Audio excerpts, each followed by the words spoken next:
Oh hello, it's me Laura, and today you can watch me making brunch. Yeah, this is the time for brunch. I'll be honest with you, I don't usually have, sorry I'm not looking at the my e-meat webcam. I don't usually have breakfast or lunch. I just have copious cups of tea and coffee, and then I generally have one meal a day. I know it's not good. And occasionally a cake. So I've got to start eating more. But I'm not losing a lot of weight, so I'm not too worried. But I'm worried that I might be a bit malnourished. I do have drinks sometimes, like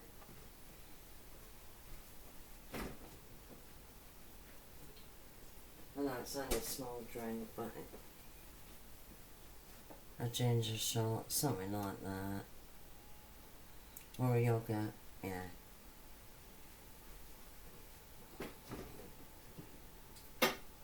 Alright, this is a slightly East European lunch. Because I went into an East European shop yesterday. So I'll show you some East European ingredients.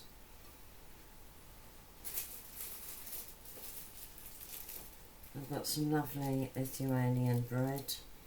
It's dark rye bread, and it's got caraway seeds in it. Not everyone loves caraway seeds, but I do.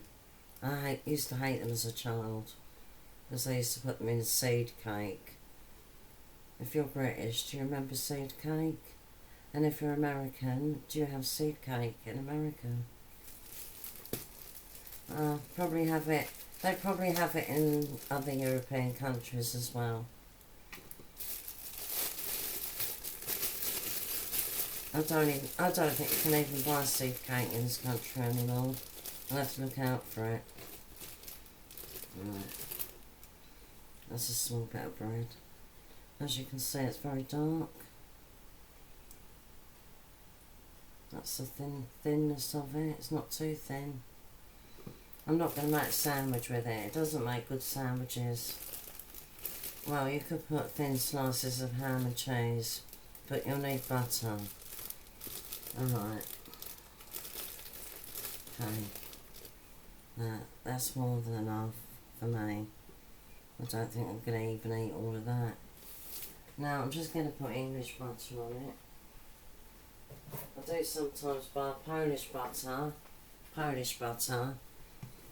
It's very pale and creamy. It reminds me of the butter we used to have in Switzerland, which I liked. I didn't like English butter. Anyway, Kerrygold's quite a good butter.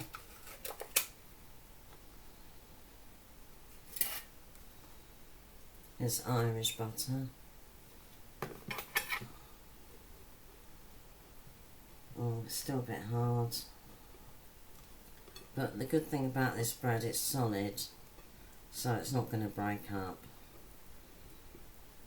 Usually with this type of bread, you'd have an open-faced sandwich.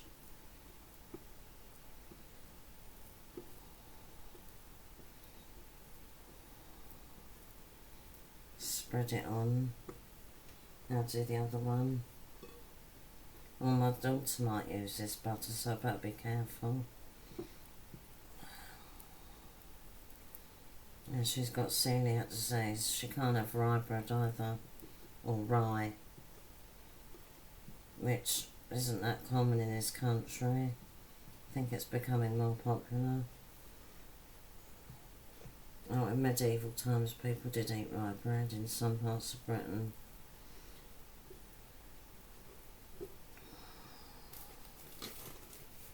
There.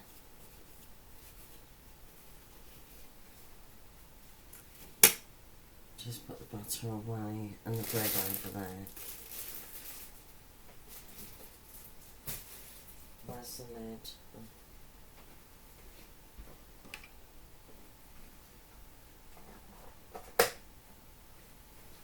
I'll need that. It's got the date, the best before date from the bread. Nothing exciting.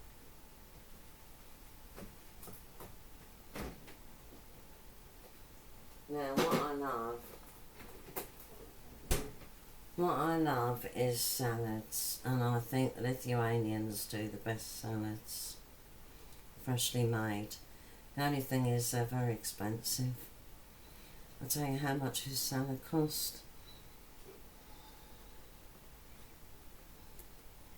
And it's broccoli and ham salad. That was over £6. £6, 10p. So an extravagance. I don't go to the Lithuanian shop that often. 4 times a year, something like that. The Polish shops are not cheaper. Yeah. If you live in Britain, if you see a shop that says East Europe, it's going to be mainly Lithuanian food. And if you see a Polish shop, that's usually Polish, and sometimes they sell Hungarian and Czech food. Alright, this is Lithuanian. Yeah, Lithuanian. I'm going to put a generous helping of it onto my plate. I'm not going to put it on the bread.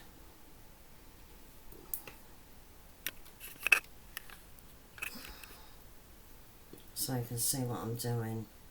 Well, I'm not cooking, so I'm not going to eat the whole packet. I think that's probably enough. No, a bit more. It's full of cheese as well. The main ingredients look like broccoli, ham and cheese. There's probably onion in it as well. And mayonnaise dressing. Put that lid back on. Oh, is there mushrooms in it? It looks like there might be. Wait a minute. Yeah, that's definitely a mushroom. Yummy.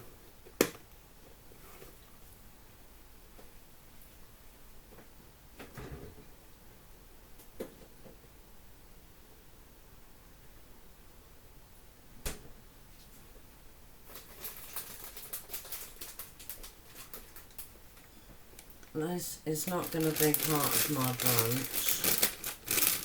I just wanted to show you it. These are cakes.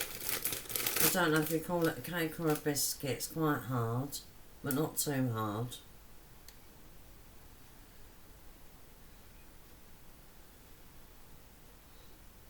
I think I'll put one on the plate. They're my bread. And these are from Ukraine. And they are gingerbread with cocoa and plum filling. Lithuania also makes these, and Russia. These type of they're not always taste of gingerbread. Sometimes they just taste a bit like honey or just sugar, but they're popular.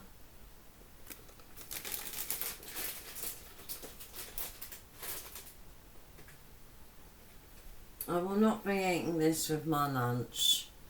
This is more like a snack. It's cod liver in cod liver oil, obviously. And it's from Latvia, because it's Riga. And they do a lot of tinned fish. And cod liver is delicious, and it's very good for you, but very oily. So make sure you don't get, if you buy it, make sure you don't get it on your clothes. It's got a price sticker on it. It's £2.59.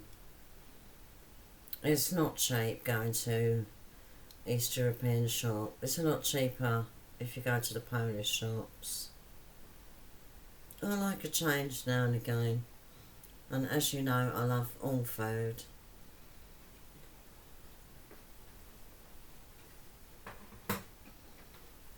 Alright, you can watch me eating some bread, no salad, I think.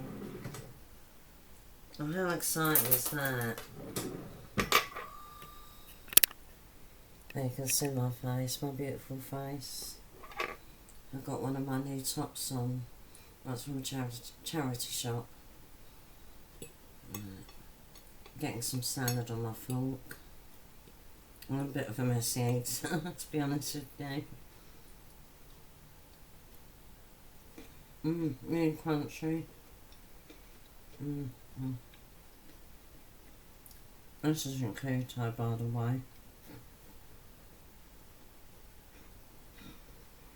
There's a lot of people that would be horrified. And that dark rye bread's full of sugar and caramel. That's delicious. You only live once on this earth anyway. So I think you should eat in moderation, food that you enjoy, quite healthy, nourishing, and something that's food that is sustainable, that you can eat for the rest of your life. I don't go in for fad diets, I really don't. I think the best diet I went on a few years ago wasn't a diet really, to lose weight, but I did lose weight quite a lot. And that was a liquid diet. And I was eating raw egg. I was stirring raw egg, mixing it with a little bit of milk and drinking it. I was having nourishment drinks. What else? Yogurt, but with plain yogurt with no bits in. But if I made a stew, I'd sieve it and just eat the broth. And I was worried that if I kept on it for too long, that I would become really thin, because I did lose about 2 stone. But that was in about a whole year. And I had to go for a test to see why I couldn't swallow. And they found out there was nothing wrong with me, physically. I said it was psychological. What I was doing, he said it's because you can't express yourself. The language, what they called language, speech therapist, that's it. I saw a speech therapist. He said it's because you're holding all your feelings in and you don't voice your feelings, etc. But it wasn't really that. It was that I was frightened of choking to death. Some people get that phobia for a while, but then you get over it. Just eat when you're on your own. Just make sure you don't gulp your food down. I'm often eating with my partner. Well, dinner. And he always has a big amount of food. And I say, be careful, be careful. He starts coughing all the time. And I say, I think you're aspirating your food. I think your food is going into your lungs. And I said, take your time, eat more slowly. And he eats too quickly, and that's bad for you. I mean, the slower you eat, you will fill up more quickly. If you eat really fast, you'll finish everything on your plate, because you won't really be aware of when you're full up if you're eating too quickly. If you're eating slowly, you'll become more aware of when you've had enough.